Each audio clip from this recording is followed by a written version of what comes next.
In 2025, the chaos you're seeing at airports isn't a glitch in the system, it's the system itself, buckling under pressures the airline industry ignored for decades, and they did it by betraying the one thing that made them essential, getting you from point A to point B reliably. The flight you're planning for next month, next year, or even in 2027 is being shaped right now by a perfect storm of problems, and now the bill is coming due. In this video, we'll expose the 4 shocking reasons your next flight is set to be more crowded, more delayed, and more expensive through 2025 and beyond. This isn't speculation. This is the reality taking shape behind the scenes, and it will affect every single person who steps on a plane. To understand why your travel plans are so unreliable, you have to understand an airline is not just a collection of planes, it's a network of highly skilled people, and right now, that network is frayed to the breaking point. Let's start with the pilots. For years, experts warned of a looming pilot shortage. The pandemic turned that warning into a full-blown crisis.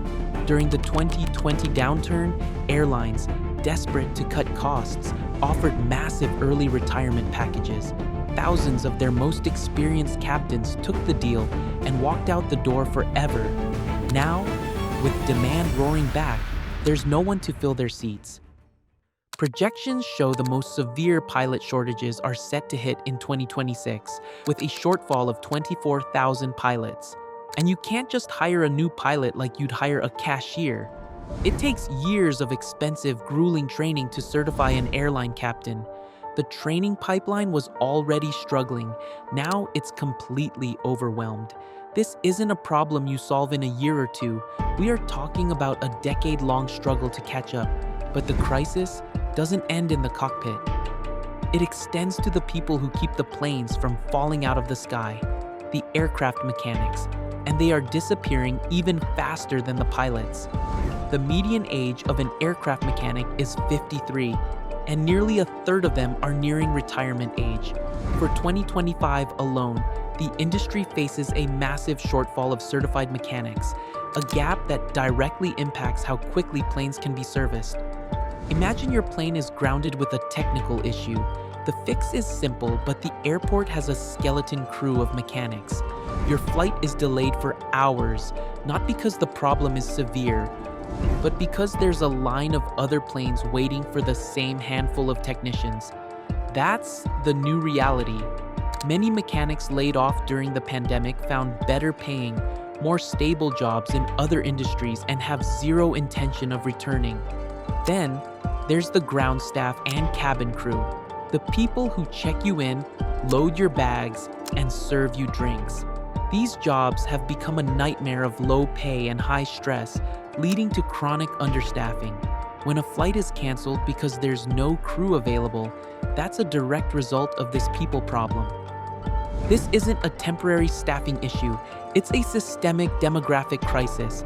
An entire generation of aviation professionals is retiring, and the industry failed to train their replacements. Until that's fixed, the system will remain brittle, forcing airlines to cancel flights at the last minute because they simply don't have the bodies to operate them. Even if airlines could find the people, they're facing a second crisis. They're running out of planes. At the heart of this crisis are the 2 giants that build almost all the world's commercial jets, Boeing and Airbus. And right now, both are failing to deliver. Boeing has been trapped in a series of devastating quality control scandals. After a door plug blew out of a 737 MAX mid-flight, the FAA was forced to cap its production at just 38 jets per month, far below what airlines are demanding. The company is now being forced to fix its broken culture instead of building planes, causing massive delays for airlines worldwide. You'd think Airbus would be cleaning up, but they have their own production nightmare. They're hamstrung by a global supply chain that can't get them the parts they need, especially engines. Dozens of brand new, fully assembled jets are sitting on tarmacs, like expensive lawn ornaments, just waiting for engines to be delivered.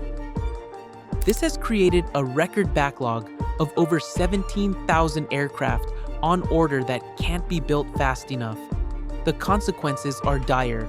Unable to get new jets, airlines are forced to fly their old planes longer. The average age of the global fleet has climbed to a record 14.8 years.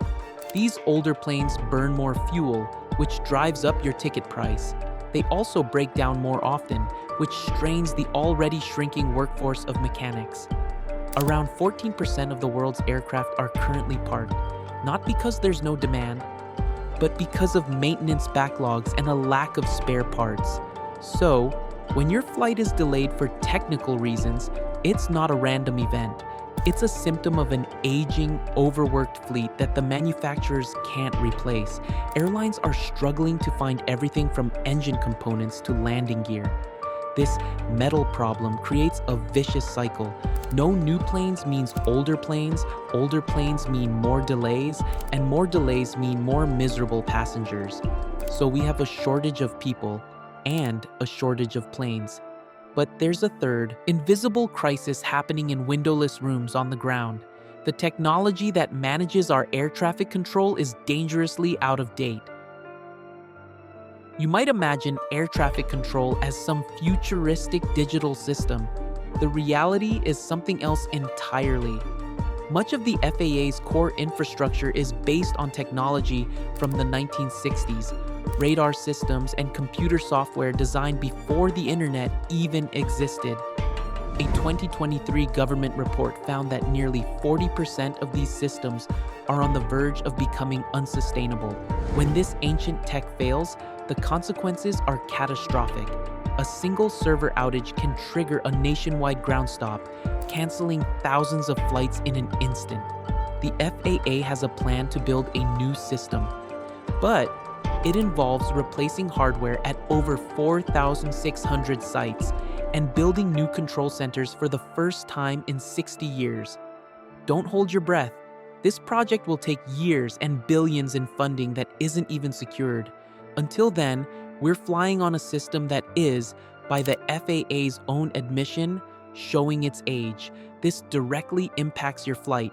Outdated equipment forces controllers to space planes further apart, cutting the number of flights that can land per hour and creating delays on the ground.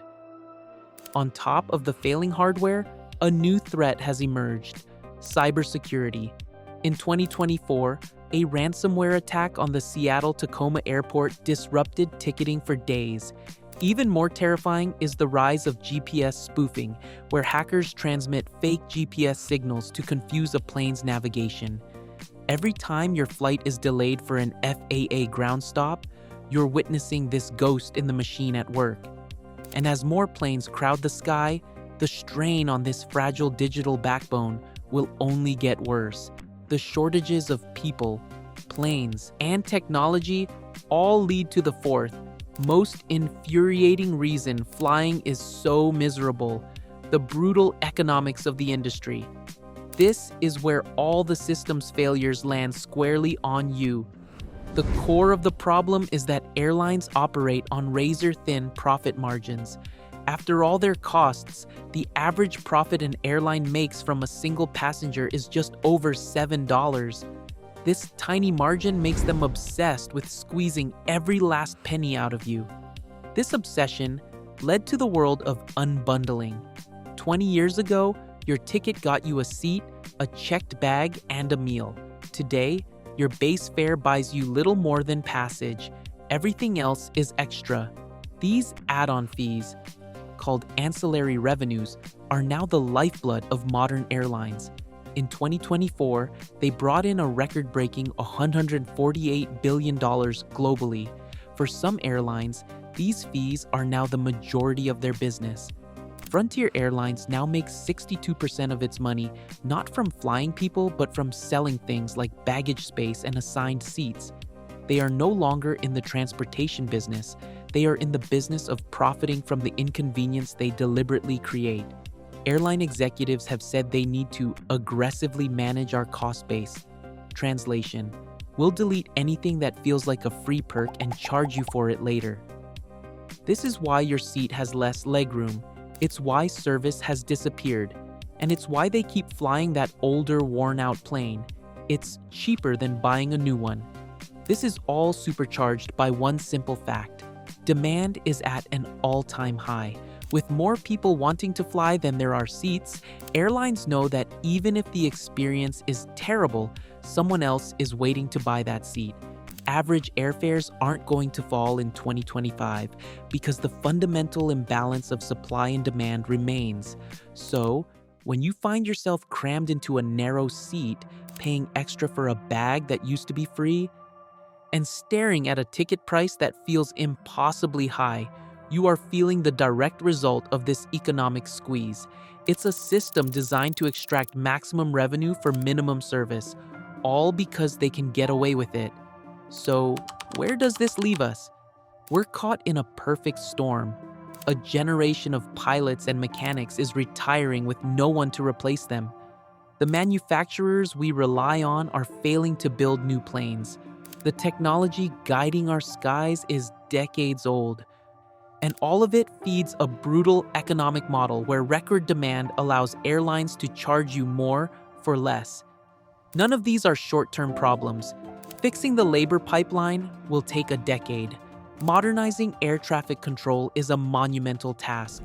Resolving the global manufacturing crisis could take years. This is why the misery of flying isn't a temporary phase, it's the new reality. For the foreseeable future, the friendly skies are a thing of the past. The delays, the cancellations, the cramped seats, and the endless fees are here to stay. The best you can do is adjust your expectations. Hope for the best, but prepare for the worst, because your next flight and the one after that will almost certainly be worse. We want to hear from you. What's the worst flight experience you've had recently, and have these issues made you change how you travel? Let us know in the comments below. And if you found this look behind the scenes of the airline industry insightful, subscribe to our channel for more deep dives into the systems that run our world.